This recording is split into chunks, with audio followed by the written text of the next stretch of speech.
Mimi naitwa Tilas Kamau Githinji. Mimi ni dereva wa Climax Coaches Bus. Nimefanyia Climax Coaches miaka 8.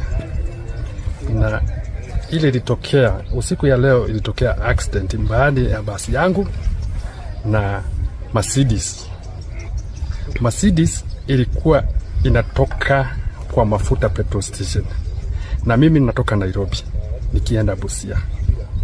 Mercedes wakati aliingia kwa hakugifwe, aliingia kwa mafuta kwa barabara na akaona upande yake gari zimeweka jam.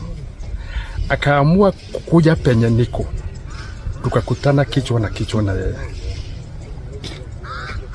Alikuwa basi mlikuwa watu wangapi na hiyo gari ilikuwa na nani ndogo? Gari ndogo ilikuwa na mtu mmoja. Gari yangu ilikuwa na abiria 65.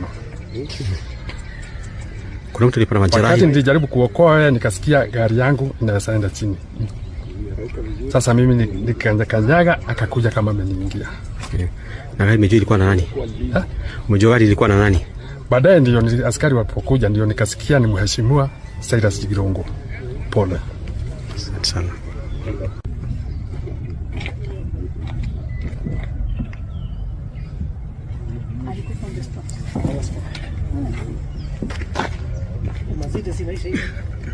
Ile spini naye alikuwa amechomoka hapo.